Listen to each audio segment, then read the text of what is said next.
a great performance by Fire yesterday, but Ice have took revenge. It felt good to not be today. Tomorrow, I hope to put on the same performance. That SKT OMG game, this place exploded. He managed to get away. He gets one kill back. He's going to TP out. It's going to be quick. He's got away. He doesn't get any closer than that. Cloud9, ladies and gentlemen, will finish second.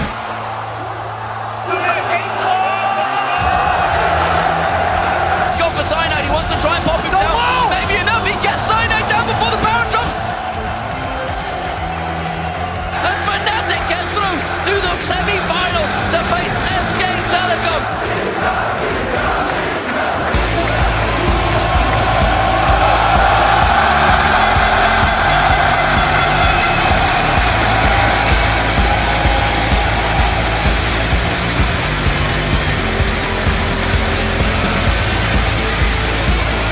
Welcome to Day 3 of All-Star Paris 2014. You are looking live at a packed Zenith de Paris where the world's best League of Legends players have assembled to do battle.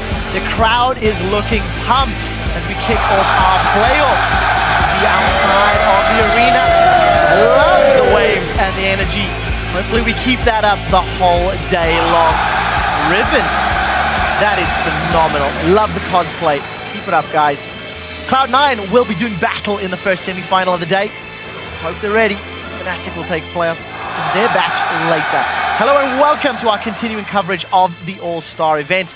My name is Trevor Quickshot Henry, and with me are some of the top minds in League of Legends to help break down the blow-by-blow action. Thank you for joining me, Deficio, Martin Deficiolinger, of course. And of course, joining us are OG and caster Christopher Monte Cristo Michaels, Mitch Crepo Forceballs from the Evil Geniuses, and David Freak Turley, who was created from the powers of the Trinity Force. Good to have you guys back on the desk, guys. The epic event is being beamed out by our stalwart broadcast crew who have been working hard to ensure a terrific experience for the audience inside La Zenith and to the fans everywhere around the globe. There's a lot of production that goes on behind the scenes. The entire show is broadcast in 16 different languages by 23 different broadcasters, including OGaming's Chips and Noir, who are providing the French language coverage. OnGameNet is here covering the event for Korea. League of Legends Pro League is broadcasting via remote feed in Shanghai. And once again, we have our crew on the ground bringing you all the action, including Joe, Jat, and Kobe over at the caster desk. Thank you very much, Quickshot. Hello, everyone. I'm Joe Miller, along with Joshua Jack Leesman and Sam Kobe Hartman Kensler, along with Lee Demon Smith, who'll also be joining us a little later in the show. Yeah, and looking at all this stuff, you can really see how much goes into these shows, and it's just awesome when we actually get to see the action. So exciting to feed off the energy of this crowd as well. Yeah, they're on fire. The last couple of days they've been loud, but I think it's only getting louder here. We'll, of course, be bringing you the play-by-play, starting with the challenge game.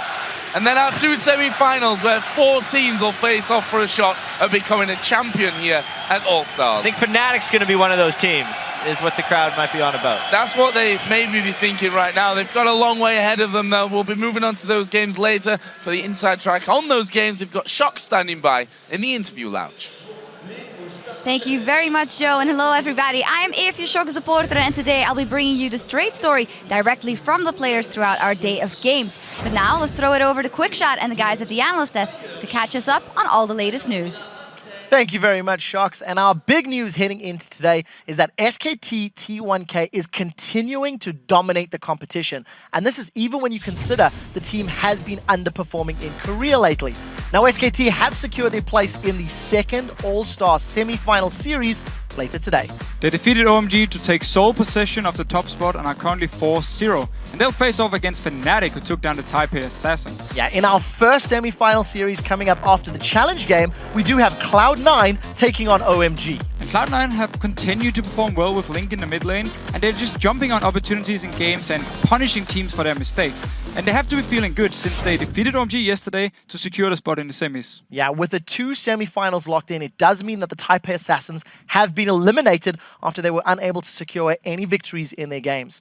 Now, before we get to the semi-finals, we do have a quick update for everybody. The challenge teams have decided on their 1v1 and their 2v2 matches, and the votes are in for the Super 1v1 that you guys at home decided. So here's a look at the matches that will kick off Sunday morning. We begin with a 1v1 where Archie will face off against Shy. After that is another 1v1 as Cool takes on QTV.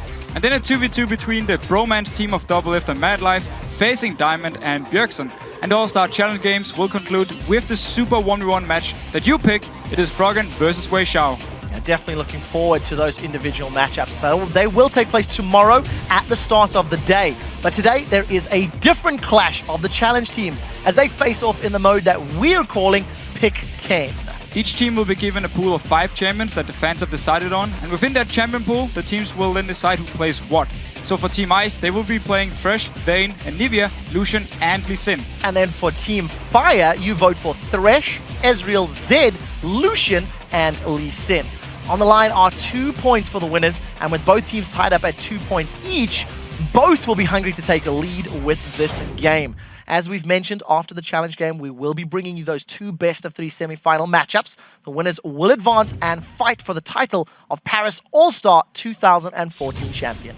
And up first, we'll see Cloud9 against OMG, and then it's going to be SKT T1K who takes on Fnatic. Right, now I do want to go around the desk because we've been talking for a while, and I want to get your take on the Twitter question that we are asking. For everybody at home, the question is, which regional team's playstyle have you enjoyed watching the most and why? And let's start this with Freak. Which region is it? OMG, bloodthirsty, fighting all the time, great coordination. China. A little bit pedantic. Yep. Care to chime in on the conversation, Crepo? Not OMG, aka not China, Korea. I mean, the biggest strategic force was SKT1 so far, so by proxy that will be the Korean playstyle. And I'm pretty sure somebody else on this desk will agree here. I would agree with you, Crepo. As many of you know, I love those rotations. I love the big picture strategy style. It's my bread and butter. I'm going with Korea too. I have to say, NA actually really impressed me. Cloud9, the way they've been playing, I liked it. I especially like Sneaky on Twitch here. Whenever he sets up plays, it's beautiful to watch. And of course, the Europeans yesterday, at least Fnatic, giving us some exciting games. Well, you guys at home, send your answers to us at LOL Esports. Use that hashtag AllStar. In using a time-honored and mysterious process, we'll choose our favorite tweets to read later in the show.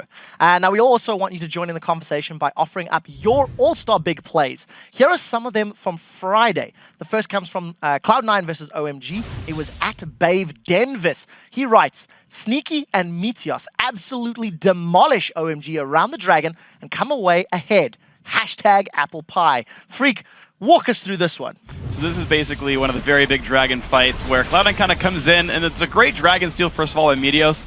And just kind of watch what Twitch does here, because he goes in, gets a bunch of damage to the front lines, he gets Shockwave, but he's able to flash away and get a couple of shields, which buys him enough time to rat-a-tat his way through the OMG lineup for a while. And at this point, it's kind of cleanup crew. Link's untouched, Elimination's untouched, and Meteos up top. He's kind of actually just outplays everybody. He lands Cocoon, jumps up, takes a bunch of shields again, the double support combo. Alan, they're all calling Alan. Alan. Oh, it's he's going to go down. Oh, it's Steve. Yeah, it might have been Steve. No, it was definitely Alan. I'm sure it's Steve.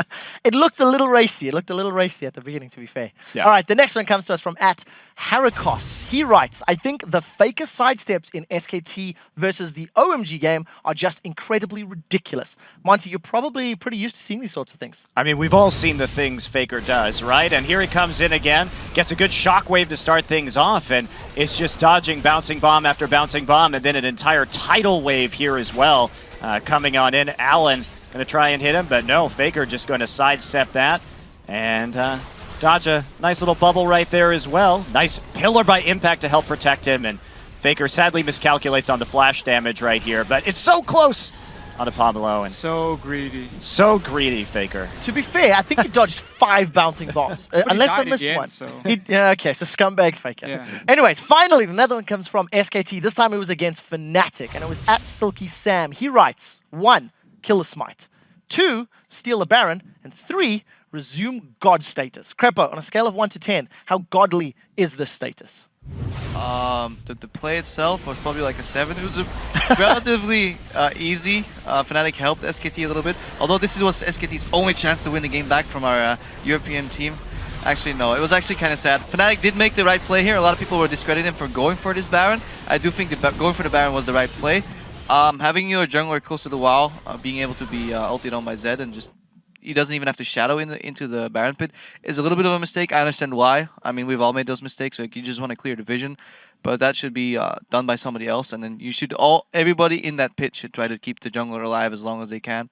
Unfortunate mistake that swayed the game even farther or into SKT1's favor, but they were in full control the entire game anyways. Well, very exciting game indeed. You guys at home, be sure to add your contributions by sending them to us at LOL Esports and using that hashtag All-Star Big Plays. Now, guys, it has been an incredible week so far. The crowds have been absolutely enthralling. The stakes are high, and the stage is set for an amazing weekend. Before we get to it, I do want to ask you guys some more questions. Oh, hold up, quick shot. You've been doing a great job, asking questions, really leading the analyst desk all weekend, but your hard work. Let's give you a little bit of a break because there's a new sheriff in town.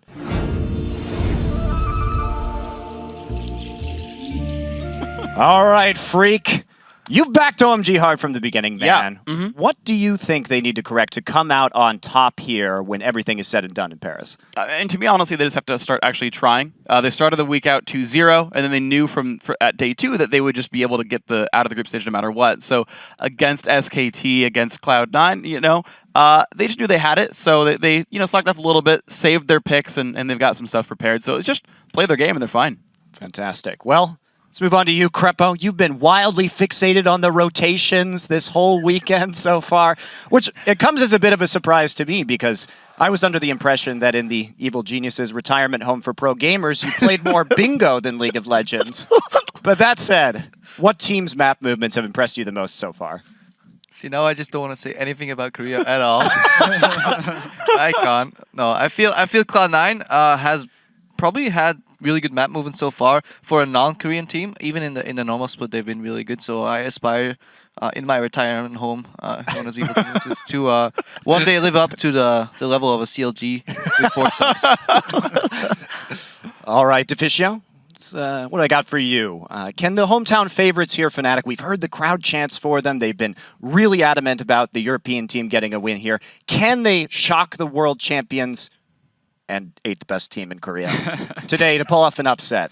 Well, it would surprise me if they did. However, I think the individual play has been okay. And once they get a few kills, if they can focus more on objectives then, get some gold here, maybe even surprise SKT with some picks. Soraka top lane could be an option. Maybe they can beat them and go to the finals. And just as a little bit of a follow-up question for you, I've noticed you've been great all weekend, but I've noticed a little bit of inconsistency in your analysis. You've been calling, Bjergsen an American, a Dane. You gave him that compliment as an American, but which one is he? Where are you landing on this? So the thing is, it's actually not in my power anymore to decide. The Queen of Denmark and history lesson, she's very important in Denmark. She decides pretty much everything. She follows League of Legends very closely. She's actually going to be the one to decide. From today's game versus Double After Mad Life, if Bjergsen does well, he can remain Danish. If not, we have to ship him away and keep him away. Ooh, strong words. So do I get a question? No. Well, first off, you just asked your question, so you've run out on that one, man. And besides, what's the name of this segment, guys? Monty asks the questions. I do have an extra question, though, for Kobe coming in here. You've got that great engineering background, Kobe. You've been talking about rotations versus translations. But do you actually know the dictionary definition of rotation? I studied English, and just go ahead and answer this one for you. It's a cycle of events in an order or sequence. That is another definition of rotation. It's how you play out the game based on map conditions, based on objectives and team compositions. So there you go. You're welcome, Kobe. Today I learned. Well, that is a fair point. And Monty, you have asked some excellent questions, but we need to take a break. And I am the only one that is licensed to get us there. So when we get back, we'll drive right into our first match between the challenge teams, Team Ice and Fire, in the Pick 10 mode. Team Fire and Team Ice, let's see what they can do. That's them getting ready, getting warmed up. We'll see what Froggen can do. We'll see if Bjergsen gets disowned by his queen or not. We'll be right back after this, guys.